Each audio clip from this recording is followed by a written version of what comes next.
Hello, everyone, and welcome to week 2. This week we're going to be really focusing in on survey design and really getting started on data collection issues. So, project number 1 kicks off this week. We're also going to, the readings are really going to focus in on issues like variables, measurement, data collection, those types of issues. But I wanted to go ahead and pull together this PowerPoint real quick.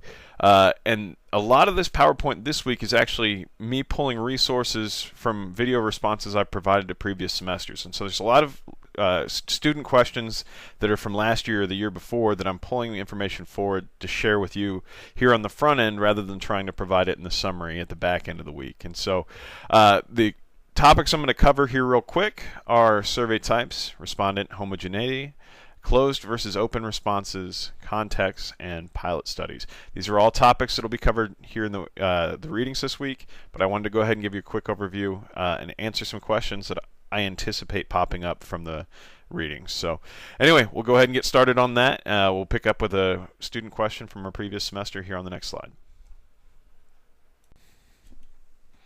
All right, just a couple of quick notes on survey types. So descriptive versus explanatory surveys.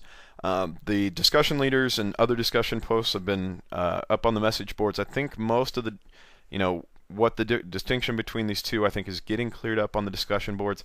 But this is a really important topic, and this is where I would say we start to break, basically we make the break where descriptive surveys are really surveys that are typically done with evaluation, looking at how well was this workshop conducted, who do you plan to vote for in the upcoming election? Simple questions. So the distinction here is explanatory surveys are trying to actually understand relationships amongst social constructs. So basically, descriptive surveys are simple, factual-based surveys where you're trying to collect quick, easy information. Explanatory surveys is where we start doing research. That's the big difference here in my mind. Not that evaluation studies often go over and try and actually explain factors as to why people rated a workshop one way or another. So that can definitely fall into the research category quickly.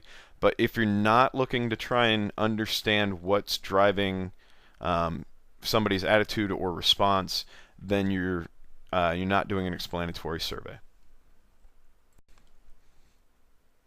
All right, the second survey design issue that I wanted to address today was a good question about respondent homogeneity. Basically what we're looking at here is a question that's asking, when we have groups that we expect to have lower variation. And so a good example of this would be this environmental attitude survey that I had measured, that I had you guys complete during week 1. And so I was measuring environmental attitudes amongst a group of people that are all going into environmental careers. And so what you'll see if you look at the survey results that I posted up at the end of last week is you'll see very little variation on a lot of the questions that were asked. So from a research perspective, that's a bad result. We didn't explain differences within our study population with that survey.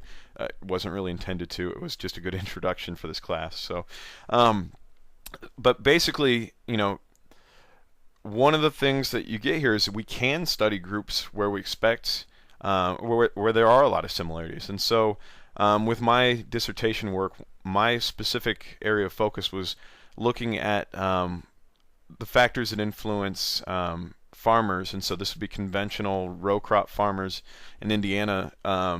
What influences their willingness to participate in landscape planning efforts or conservation practices on their land?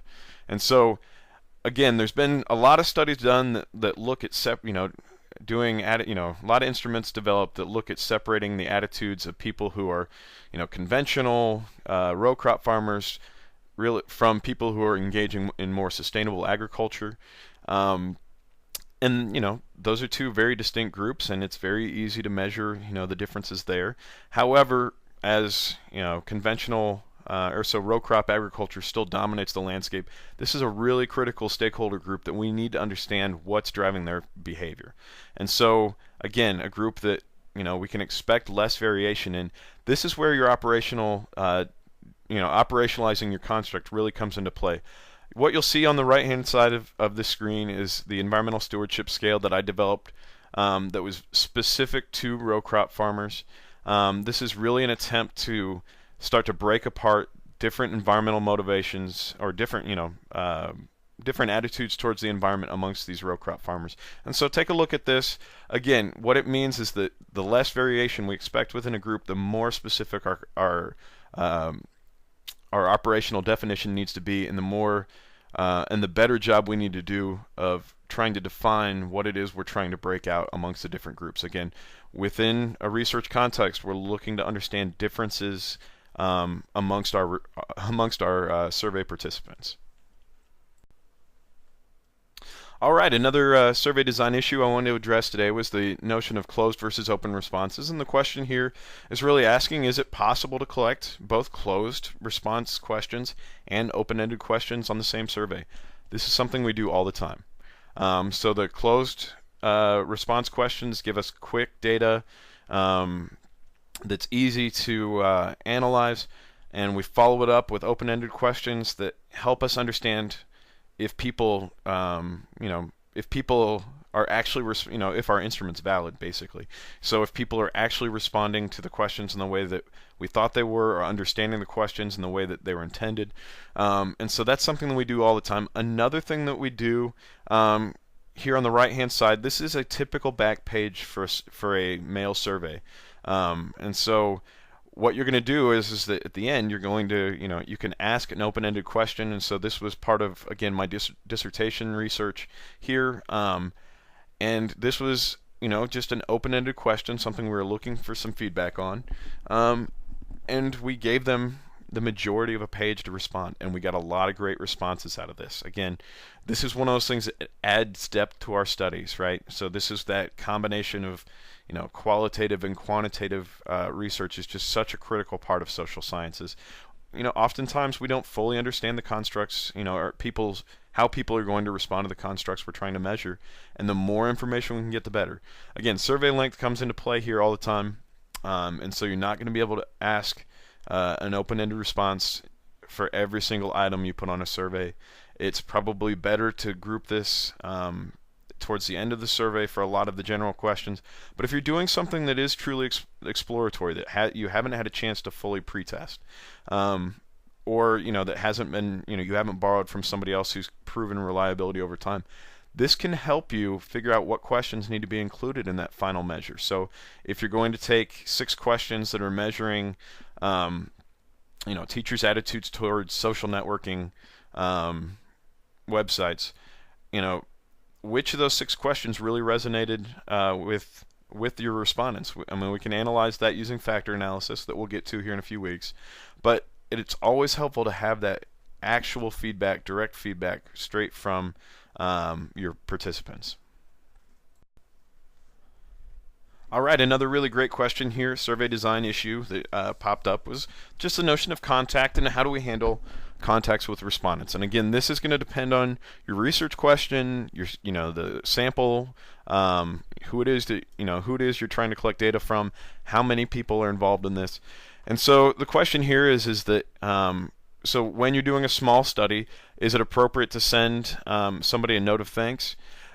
This is something we tend to try and do whenever we're doing a small, when we're dealing with a small group of people.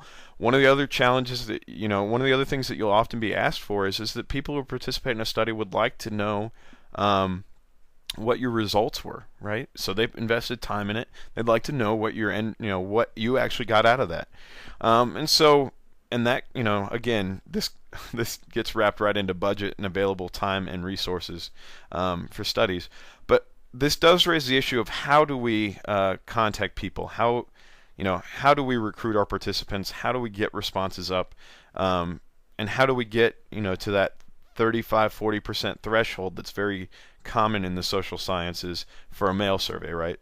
And so one of the important books that's out there that I just wanted to draw your attention to is Don Dillman's book on mail and internet surveys, The Tailored Design Method. This tailored design method is something he's been working on for a number of years, I think decades at this point.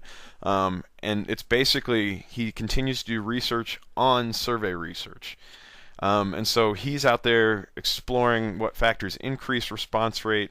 How do you get better data? How do you write better questions? A lot of the information you're getting from O'Leary and Black are coming directly from Dillman, really the gold standard in our field. So I wanted to go ahead and throw up a picture of that book.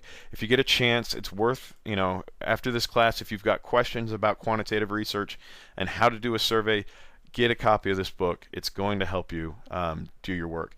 But I did want to go through that typical 5-wave mail survey process that Dillman describes in the Taylor design method.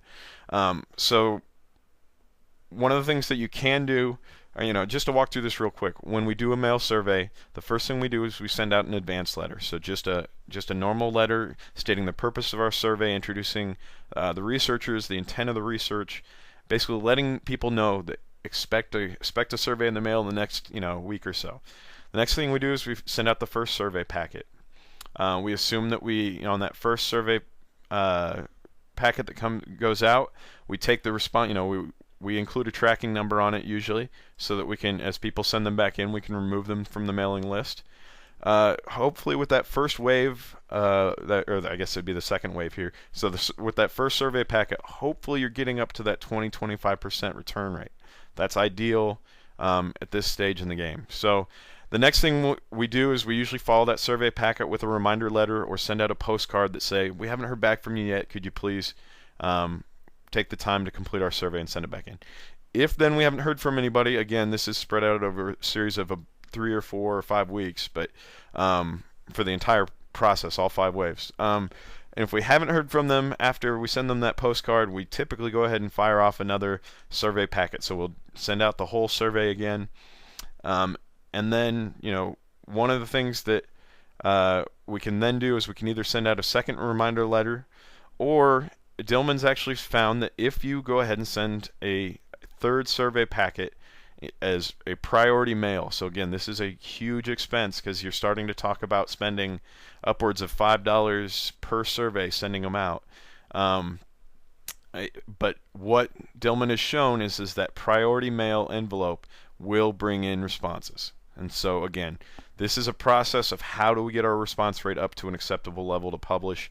Most journals in the social sciences accept mail survey response rates of above 30% is probably the low end of that threshold.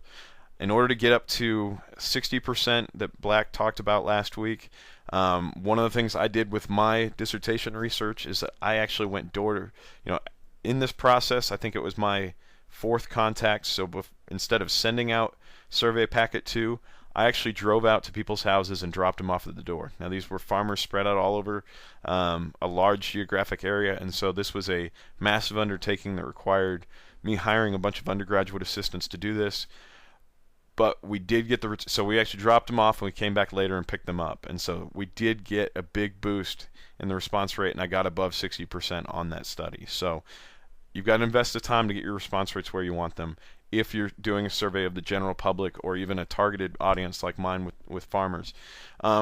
This participation rate or response rate actually is going to be easier when you're dealing with a more defined population. So if you're interviewing or if you're collecting data from, say, a group, a mailing list of environmental educators in a certain part of a state, there may be 100 names on the list, and they may all be part of a, they may all belong to, a common listserv where you can send out additional reminders. Again, you don't want to bother people to the point where they get annoyed and don't fill out your survey, but you do need to stay on top of it so that people know that your work is really important and that their input's is really valued and necessary for your study. So, all right, so that's what I've got on the issue of context. I guess the one other thing I should add there is, do we send a note of thanks in this? One of the things that one of the ways of handling this in a large survey format is that you can send out a final postcard thank you.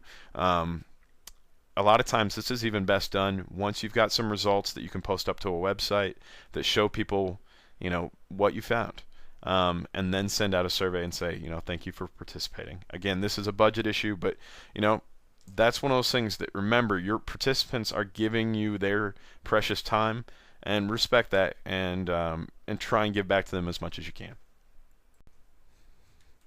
All right, so a lot of good discussion this week about pilot studies.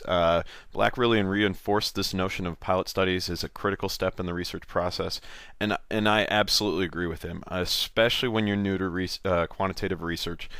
There's nothing better that you can do than to get some data out there, get your survey out there, or get your questions out there, get some feedback, figure out what you're doing right and what you're doing wrong. There's a lot of different ways of handling this. I know I saw one post up this week in the discussion forums that said that their advisor told them, well, just review it as a research team. That's an appropriate approach depending on the research question that's being asked and what types of questions you're going to be including. I did want to go ahead and just respond to some quick questions that came out of this week's reading that you guys had submitted to me. I didn't want to, throw these on the discussion leaders as, they had a lot to cover this week. So anyway, I wanted to go ahead and walk through these really quick. I can let you read the questions, but here on question 1, what I'm really seeing is that, a concern about having a small study population and how do you conduct a pilot study without using the same individuals later in actually collecting data. This is a challenge, and my response to this is that there's usually some way of identifying a secondary group of participants that would be an approximation of your actual study sample.